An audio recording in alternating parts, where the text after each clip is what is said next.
Bienvenidos a una nueva transmisión. Somos Iglesia Bíblica Manantial de Fe y su ministerio CVE, Camino, Vida y Esperanza.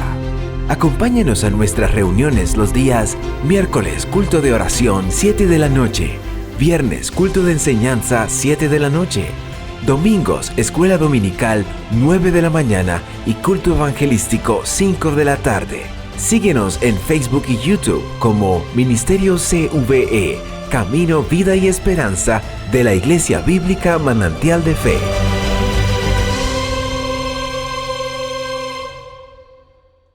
La revelación de Jesucristo a la iglesia, y entramos en la parte sexta con el tema Reyes y sacerdotes para Dios. Este corto verso de Apocalipsis 1:6 describe dos grandes privilegios que Dios ha preparado para su iglesia. El primero tiene que ver con la dignidad que nos ha sido dada, y el segundo tiene que ver con la vocación que desarrollaremos a lo largo de toda la eternidad venidera. Él nos hizo reyes. Esto habla de una dignidad, nos habla de un alto, pero alto nivel en términos de su gobierno y de su reino. Pero no solo fuimos hechos reyes, sino sacerdotes. Habla de lo que usted y yo haremos por siempre y para siempre cuando estemos delante del Señor. Cuando leemos las Escrituras, cuando estudiamos los Evangelios, el corazón del Evangelio se centra en la promesa de salvación de parte de Dios a los pecadores que del mundo Él escogió.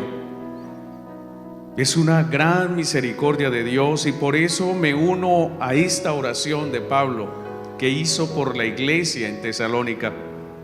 En 2 de Tesalonicenses capítulo 2 verso 13 dice el apóstol Pablo en esta bella oración de agradecimiento, dice: pero nosotros debemos dar siempre gracias a Dios respecto a vosotros, hermanos amados por el Señor, de que Dios os haya escogido desde el principio para salvación, mediante la santificación por el Espíritu y la fe en la verdad.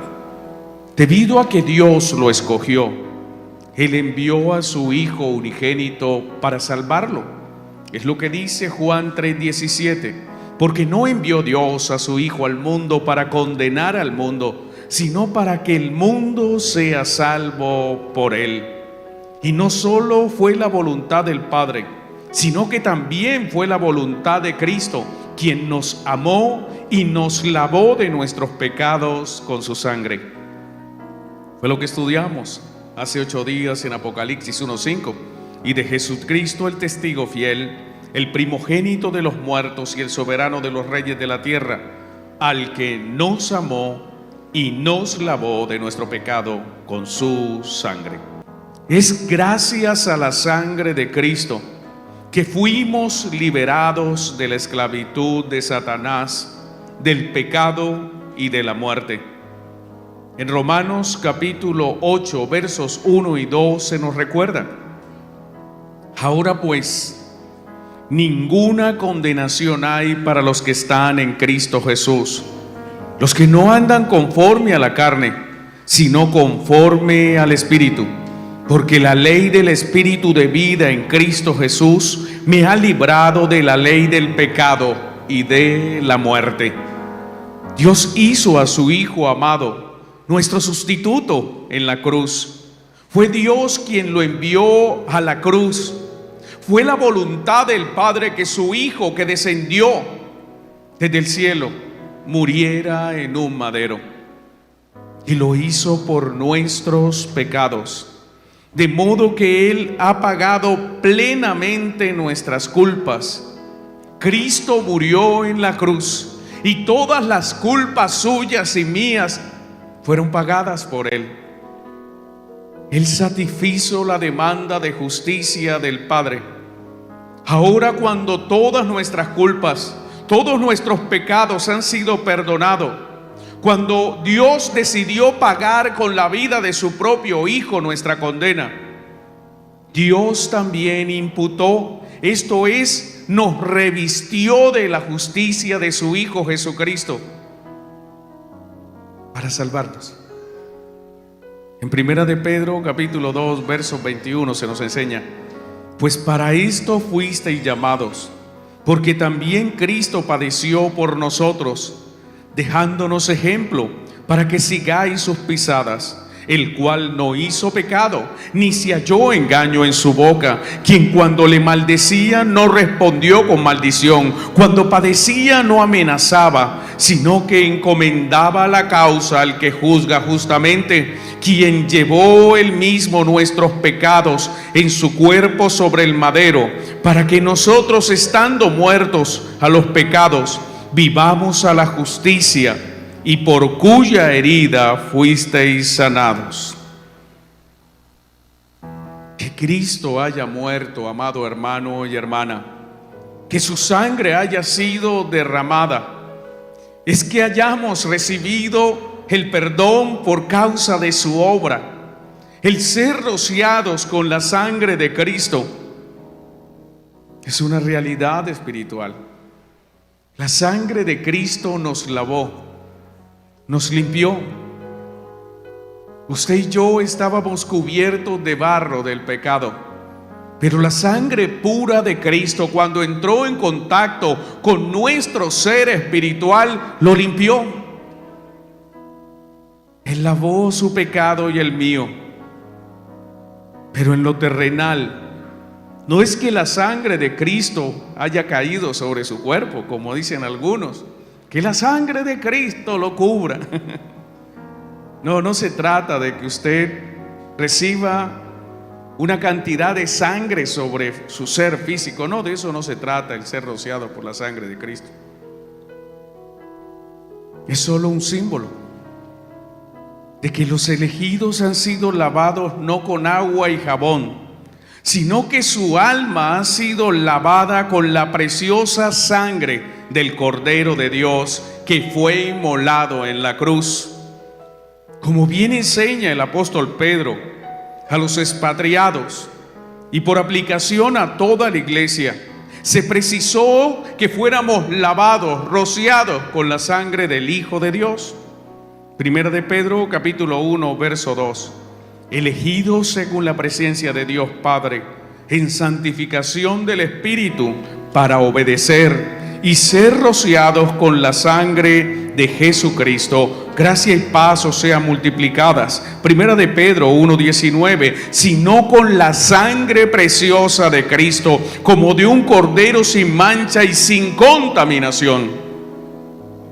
El hecho de que la sangre de Cristo corriera de su cuerpo es suficiente para que el alma de todo aquel que se acerque a Él creyendo en Él reciba perdón de pecados. Ya limpios de toda culpa por el pecado, recibimos la bendición de Dios y el privilegio de Dios de ser hechos ciudadanos del cielo. En Filipenses capítulo 3, verso 20 se nos dice: mas nuestra ciudadanía está en los cielos. Sí, usted ya puede considerarse un ciudadano del cielo. Y esto fue posible por la sangre de Cristo que lavó su pecado. Pero no solamente somos ciudadanos del cielo, que es mucho más de lo que usted y yo merecemos. Y no solamente con ciudadanos como alguien que vive en una ciudad, como alguien que llega y es adoptado en una ciudad, sino que por la sangre del Cordero que fue inmolado, usted llega como ciudadano al cielo en calidad de familia de Dios. Así está escrito, amado hermano. Acompáñeme a Efesios capítulo 2, verso 19. Así que ya no sois extranjeros ni advenedizos, sino conciudadanos de los santos y miembros de la familia de Dios. Así que somos ciudadanos del cielo y somos ciudadanos en calidad de familia de Dios. Ahora bien, en una familia hay familia cercana y hay familia lejana. Pero en nuestro caso, al ser lavados por la sangre del Cordero, somos constituidos como miembros cercanos de Dios, en calidad de hijos por medio de adopción que es en Cristo Jesús. Es lo que se dice en Juan 1, 12 y 13. Mas a todos los que le recibieron, a los que creen en su nombre, les dio potestad de ser hechos hijos de Dios, los cuales no son engendrados de sangre, ni de voluntad de carne, ni de voluntad de varón, sino de Dios. Y esto es muy importante. Ciudadanos del cielo, familia de Dios, en calidad de hijos de Dios. Tal vez para muchos parezca poco. Tal vez para muchas personas el llamarse hijo de Dios es algo intrascendente y lo toman como algo común y se acostumbran a que es un hijo o una hija de Dios. Pero el hecho de que usted sea llamado hijo de Dios es un privilegio que ni aún los ángeles pueden disfrutar. Porque los ángeles santos de Dios son espíritus ministradores en favor de aquellos que han de ser herederos de la salvación. Por eso debo recordarle que usted es parte de la familia de Dios. Condúzcase como tal. Usted es un hijo de Dios. Compórtese en esta tierra como tal. Nos hizo hijos por adopción. Y de allí en su poder, en su gracia y misericordia, nos transformará a la imagen de su Hijo unigénito. Primera de Juan 3:2. Amados, ahora somos hijos de Dios. Ya lo somos. Y aún no se ha manifestado lo que hemos de ser. Pero sabemos. Esto es algo que no dudamos. Es algo en lo cual estamos completamente convencidos y persuadidos. Pero sabemos que cuando Él se manifieste, esto es Jesucristo, el Hijo de Dios, seremos semejantes a Él, porque le veremos tal como Él es. Ser semejantes al Hijo de Dios. Así que como hijos de Dios, como hermanos adoptivos del Señor, como miembros de su familia y portadores de su imagen en la eternidad venidera. El Señor es el Rey y tiene un reino espiritual y celestial, en el cual Él gobierna en forma soberana e omnipotente. No hablamos de una casa real en términos de una dinastía terrenal, sino de una casa real, establecida por Dios desde la eternidad y hasta la eternidad, en su reino celestial. No hablamos de un reino de este mundo. No hablamos de uno de esos tantos reinos que han venido y se han ido en esta tierra. ¿Sabe? En cierta ocasión, el Señor Jesucristo fue llevado donde el gobernador romano Poncio Pilatos, al pretorio.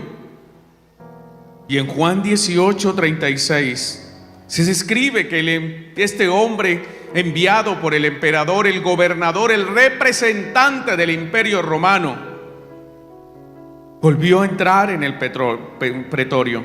Juan 18:36, y llamó a Jesús y le dijo: ¿eres tú el rey de los judíos? Jesús le respondió: ¿dices tú esto por ti mismo, o te lo han dicho otros de mí? Pilato le respondió: ¿soy yo acaso judío? Tu nación y los principales sacerdotes te han entregado a mí. ¿Qué has hecho? Respondió Jesús: mi reino no es de este mundo. El reino de Cristo no es un reino hecho de ladrillos o de rocas. El reino de Cristo no está cimentado en una sangre hereditaria de hombres y mujeres que se han sentado en tronos hechos por hombres y mujeres. El reino de Cristo es un reino espiritual que trasciende todo lo material. Es un reino cuyo trono fue hecho por Dios mismo. Es un reino en el cual Dios mismo es rey sobre toda la creación. Es un reino que no ha terminado ni terminará jamás. Es eterno, como está escrito en Lucas 1:33. Y reinará sobre la casa de Jacob para siempre, y su reino no tendrá fin. Aún es superior al reinado del rey más famoso de Israel, llamado David. El reino de Cristo es el reino del cual toma nombre toda familia en los cielos y en la tierra. En Efesios 3:14 y 15 se nos dice: por esta causa doblo mis rodillas ante el Padre de nuestro Señor Jesucristo, de quien toma nombre toda familia en los cielos y en la tierra. Sí, amado hermano, es Dios el que pone y quita los reyes sobre esta tierra, pero nadie puede quitar ni ponerlo a Él en su trono. Jesús es el Rey desde la eternidad y lo será hasta la eternidad. Este fue el Rey que vio el profeta Isaías durante su llamamiento. Este fue el Rey que cuando lo vio sentado en su trono alto y sublime, en Isaías 6:5 se registra que el profeta dijo: ay de mí que soy muerto, porque siendo hombre inmundo de labios y habitando en medio de pueblo que tiene labios inmundos, han visto mis ojos al Rey Jehová de los ejércitos.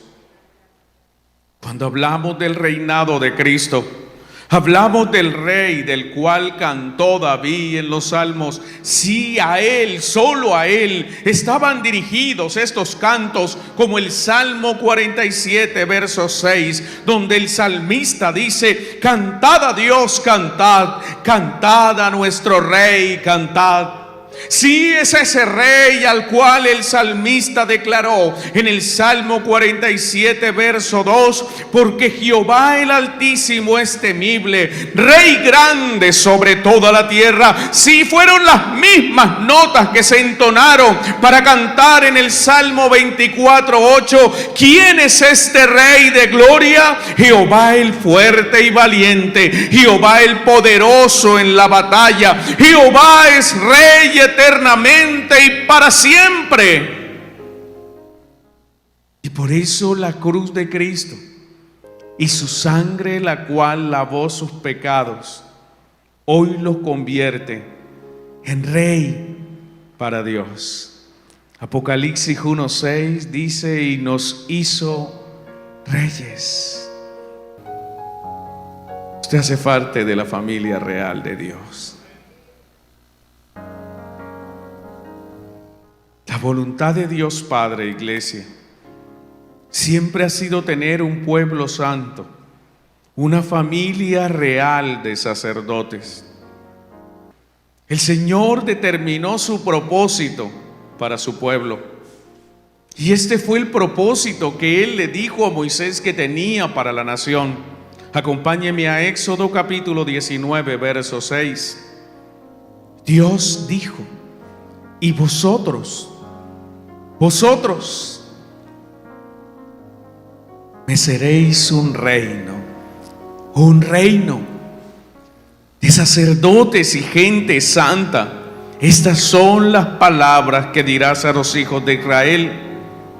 La triste realidad, amado hermano, es que Israel perdió su privilegio del sacerdocio real a causa de su pecado, a causa de su rebeldía, a causa de su rechazo por el Mesías. Israel perdió el privilegio. En Juan 12:37 se nos dice: pero a pesar de que había hecho tantas señales delante de ellos, no creían en él. Hebreos 3, versos 16 al 19. ¿Quiénes fueron los que habiendo oído le provocaron? ¿No fueron todos los que salieron de Egipto por mano de Moisés? ¿Y con quiénes estuvo el disgustado 40 años? ¿No fue con los que pecaron, cuyos cuerpos cayeron en el desierto, y a quienes juró que no entrarían en su reposo, sino aquellos que lo desobedecieron? Y vemos que no pudieron entrar a causa de incredulidad. Israel no creyó en Dios, no lo hizo en el Antiguo Testamento. Y cuando el Hijo de Dios se encarnó y vino a esta tierra, no creyeron en Él ni aun viendo sus milagros. Por eso perdieron el privilegio. Pero no obstante a la caída de Israel, no obstante a la pérdida del privilegio de real sacerdocio de Israel como pueblo, Dios no abandonó su voluntad de hacer un pueblo santo de reyes y sacerdotes para Él.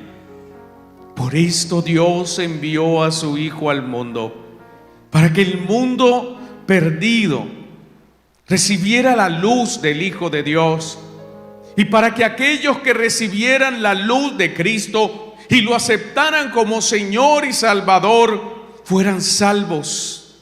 Sí, a esos salvos Dios llamó sus escogidos. Y así nos hizo sus redimidos. Y redimidos del mundo, hoy somos el pueblo santo de Dios. Hoy la iglesia ha venido a tomar ese deseo y esa voluntad de Dios de hacer una nación santa de reyes y sacerdotes. Pero esto solo fue posible por medio de Cristo. Por Cristo. El Padre nos hizo reyes y sacerdotes. La obra de Cristo lo hizo parte de la familia real de Dios y también lo ha hecho sacerdote para Dios su Padre. Apocalipsis 1:6. Hoy la iglesia, usted hermano y hermana, tiene el privilegio de ser parte de la casa real de Dios. Porque ha creído en Jesús, lo ha recibido a Él como Mesías, lo ha aceptado en su autoridad como Rey y como Señor. Y más a todos los que le recibieron, a los que creen en su nombre, les dio potestad de ser hechos hijos de Dios. Es gracias a que Dios lo miró con ojos de misericordia. Es por medio de que Dios Padre lo llevó hacia su Hijo y el Espíritu Santo lo convenció para que usted creyera en Jesucristo como Rey y Señor. Gracias a que Dios hizo la obra de poner fe en su corazón, un día, un bendito día, usted aceptó a Cristo como su Señor y como su Salvador, y entonces Dios Padre lo adoptó como hijo, como parte de su familia real. Y gracias a Cristo usted hoy es rey y sacerdote para Dios su Padre. Además de ser parte de la realeza, somos también constituidos sacerdotes para Dios. Esto habla de lo que usted y yo somos y de lo que haremos. Somos reyes y serviremos como sacerdotes. En Apocalipsis 5:10 se nos dice: y nos has hecho. ¿Quién nos hizo? Cristo. Y nos has hecho para nuestro Dios reyes y sacerdotes, y reinaremos sobre la tierra. No es que no seremos reyes sin reino. Vamos a reinar con Cristo. Y lo veremos en el milenio así. Aquí hay reyes y sacerdotes para Dios nuestro Padre.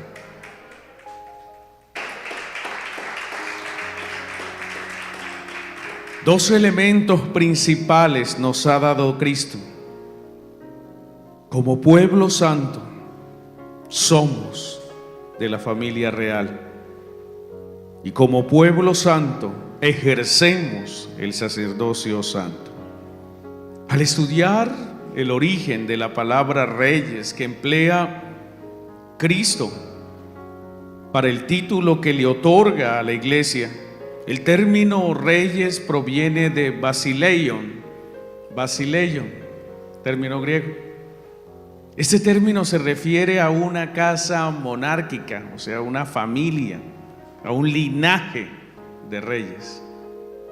De allí que el apóstol Pedro dice en su primera carta, capítulo 2, verso 9: mas vosotros sois linaje escogido, real sacerdocio, nación santa, pueblo adquirido por Dios, para que anunciéis las virtudes de aquel que os llamó de las tinieblas a su luz admirable. Qué bendición, hermana, que usted es un linaje que proviene de Dios mismo, no engendrado por varón, por voluntad humana, sino de Dios. Primera de Juan 1:13.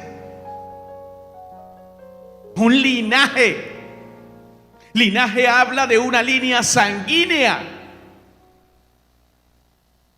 En su ser espiritual usted viene de Dios, es nacido de Dios, es allí donde Él es su Padre. En su ser espiritual, este cuerpo carnal se quedará aquí, esta carne se deshará en esta tierra, pero su alma que ha nacido nuevamente, que ha sido regenerada, ha sido hecho por el poder de Dios que operó en su ser espiritual.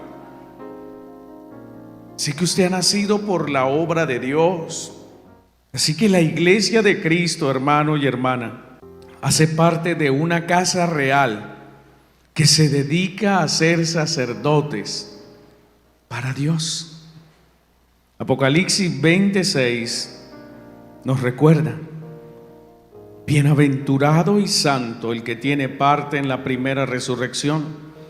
La segunda muerte no tiene potestad sobre estos, sino que serán sacerdotes de Dios y de Cristo y reinarán con Él 1000 años. Apocalipsis 3:21: al que venciere le daré que se siente conmigo en mi trono, así como yo he vencido y me he sentado con mi Padre en su trono. Esto es lo que se nos ofrece, iglesia, es sentarse en el trono de Cristo. Esta promesa es al que venciere, el que perseverare hasta el fin. Le daré que se siente conmigo en mi trono. Reyes, así como yo he vencido y me he sentado con mi Padre en su trono. Es un privilegio importante que Cristo le otorgó, que usted haya sido establecido en Cristo como Rey, que lo aleja de la volatilidad y de la temporalidad humana, porque no somos llamados a ser reyes por un año. El reinado que se nos ofrece es para siempre, por siempre, es eterno. Así lo vio Daniel, capítulo 7, verso 14. Y le fue dado dominio, gloria y reino, para que todos los pueblos, naciones y lengua le sirvieran. Su dominio es dominio eterno, que nunca pasará, y su reino uno que no será destruido. No, el reino de Cristo no va a ser conquistado por otro rey. El reino de Cristo no va a ser destruido por una invasión de un imperio. El reino de Cristo es dominio eterno, nunca pasará, nunca será destruido. Y lo mejor es que hacemos parte de ese reino. Lo siguiente que Cristo nos da con su sangre es el sacerdocio santo. Apocalipsis 1:6: y nos hizo reyes y sacerdotes para Dios su Padre. Cristo es el único que tiene doble designación como rey y sacerdote. En la antigüedad, o se era rey o se era sacerdote. Los reyes no podían ejercer el sacerdocio porque no venían de la tribu de Leví. Los reyes venían de Benjamín, los reyes venían de tribus de Judá, pero los reyes no eran levitas. Por tanto, un rey nunca podía llegar a ser rey y sumo sacerdote. Pero a diferencia de estos reyes, a diferencia de los sacerdotes levíticos, Cristo es rey y sumo sacerdote, y no según el orden de Leví o de Aarón, sino según el sacerdocio superior y perfecto, según el orden de Melquisedec.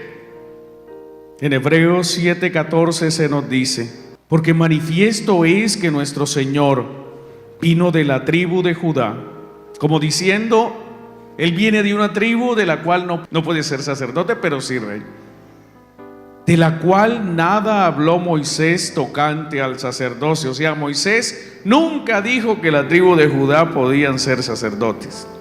Verso 15: y esto es aún más manifiesto, si a semejanza de Melquisedec se levanta un sacerdote distinto, no constituido conforme a la ley del mandamiento acerca de la descendencia, sino según el poder de una vida indestructible, pues se da testimonio de que tú eres sacerdote para siempre, según el orden de Melquisedec. Melquisedec, amados hermanos, fue el modelo antiguo que unió el reinado y el sacerdocio en un solo ser. En Génesis 14, 18 y 20 hace su aparición y se escribe de él: entonces Melquisedec, rey de Salem y sacerdote del Dios Altísimo. Es el único caso donde un rey era a la vez sacerdote, y Cristo es según este orden. O sea, Cristo es permitido por su carácter divino establecerse como sacerdote siendo rey, y no fue establecido por los hombres, no fue ungido por los hombres, sino por Dios. Así que Cristo es el sumo sacerdote, el real sumo sacerdote, el supremo y perfecto rey según el orden de Melquisedec. Y al igual que Melquisedec, Cristo no heredó sacerdocio de una línea humana, sino que Dios lo ungió como sumo sacerdote real, sin pecado, que cumplió la ley del antiguo pacto. Cristo, como sacerdote perfecto, se ofreció a sí mismo como sacrificio por el nuevo pacto y quitó de paso el pecado de los hombres que Él salvó.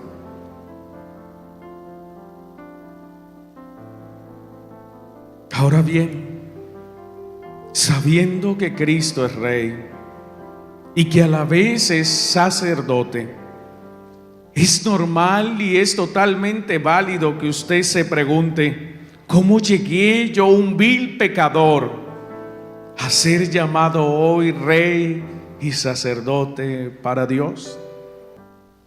La respuesta es que por la gracia de Dios usted es salvo, y por la obra de Cristo en la cruz, Cristo nos hizo reyes y sacerdotes para Dios su Padre. Hoy, por la sangre de Cristo, iglesia, usted tiene el doble privilegio de ser rey, de ser parte de la familia real de los cielos, para gobernar y juzgar con Cristo en su reino. Pero también tiene el privilegio de ser hecho sacerdote para Dios, de tener acceso a Dios directamente para ministrar adoración ante su presencia. Y usted es hecho rey y sacerdote para Dios, no por la gracia humana, sino por el derecho divino de haber sido lavado con la sangre del Cordero. Cristo el Rey, según el orden de Melquisedec, sumo sacerdote para siempre. Por eso le invito en esta noche, ante la magnitud de estas dos bendiciones que Cristo le ha dado, que se maraville en su corazón, pero que también agradezca a Dios por hoy llamarlo Rey y sacerdote para su Padre. Gracias por seguirnos. Recuerda que estamos ubicados en la carrera 18B 5703, esquina del barrio Pueblo Nuevo, Barrancabermeja, Colombia. Recuerda seguirnos en Facebook y YouTube como Ministerio CVE, Camino, Vida y Esperanza de la Iglesia Bíblica Manantial de Fe. Dios les bendiga.